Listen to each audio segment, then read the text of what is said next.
Hello students, I hope you all are fit and fine at your home. Stay home, stay safe. Once again I am before you with another topic. Let's recall what I taught you in the last video. We got a unit circle and radius of this circle is 1.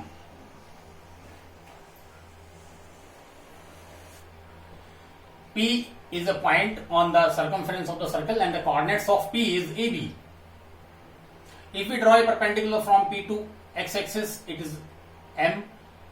So the distance OM is equal to A and the distance PM is equal to B. In general, the coordinates of point P is AB. Let's take any point R which is on x-axis. What are the coordinates, students? If the radius is 1 of the circle, then it is 1, 0. And I am telling you, P, AB are the general coordinates. Therefore, the value of A is 1 at point R and the value of B is 0 at point R. Okay? I told you in the last lecture that if P, AB is the coordinates, then A is equal to cos theta and B is equal to sin theta. At point R, cos theta is equal to 1 and sin theta is equal to 0. So, at point R, you can understand the value of cos 0, angle is 0 degree. At point R, this line is there, this line. So, theta reduces to 0 degree if OP coincides to OR.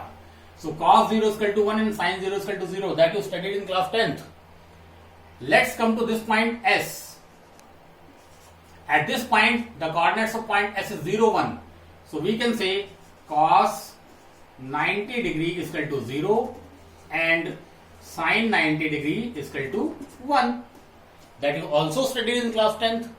The value of cos 90 is equal to 0 and the value of sin 90 is equal to 1. It is being told you in class 10th.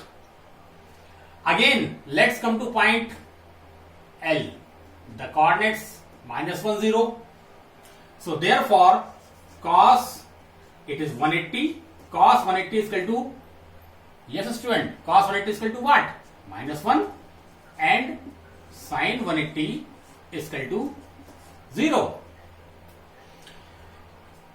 This is actually the extension.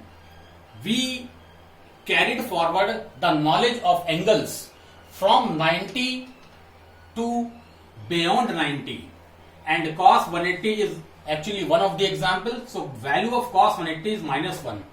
Okay, and at this point, let this point be D.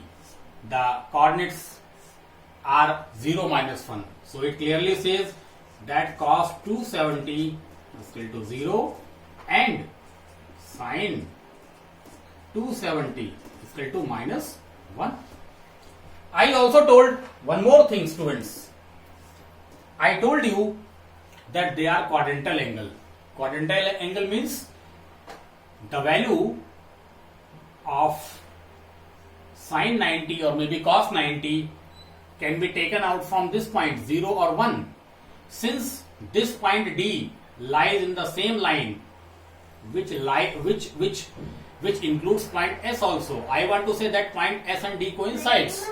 So therefore, the value of sin and cos are almost same. See, 0, 0, 1, minus 1. Only the sign changes. Only the sign changes. So it means if cos 90 is equal to 0, then you take cos 270 is also 0. Cos 90 is 0. See, this cos 90 is equal to 0. Cos 270 is equal to 0. You move from this point D, come to R, and again you move to point S. Now what is the angle? 270 it was earlier and plus 180 also. So it will cos 450. That is also 0.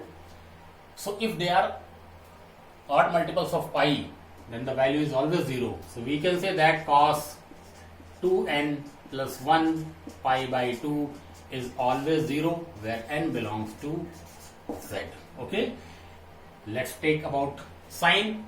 Sine 0 is 0 Sin pi 0, sin 2 pi 0, sin 3 pi, sin 4 pi, sin 5 pi, sin 6 pi, in general sin n pi. So if sin 0 degree is equal to 0, sin 180 degree is equal to 0, sin 360 degree is equal to 0, and so on. So sin n pi is equal to 0 and n belongs to z. Okay, students? So therefore, these are the general rules basically. And when you will study trigonometric equation, which you will study later on in this chapter, you will find these formulas quite handy while dealing with the trigonometric equation. Okay? So if somebody is asking, okay, sir, what is the value of sin 5 pi? I will answer 0. N pi is equal to 0, n belongs to z. If they are multiple of pi, then they are always 0.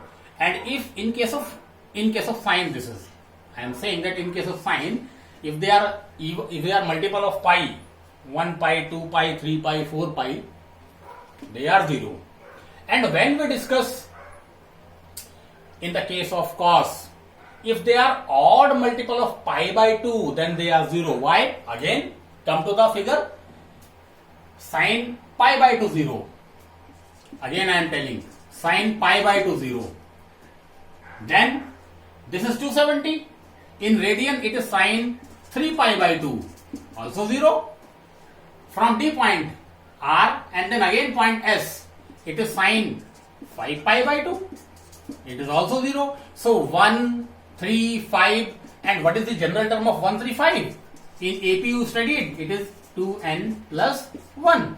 So we can write cos 2n plus 1 pi by 2 is equal to 0 and n belongs to z. You may ask, sir, z is always a positive integer. No, it can be negative integers also. But since trigonometry is a big chapter, in one lecture it cannot be explained. So gradually we will explain this thing, that if they are moving if they are moving in clockwise direction, what will be the effect on the angles? In fact, what will be the effect on the values of the different angles? That we will tell you in the later lecture. I hope you all understand this thing. Thank you very much, students.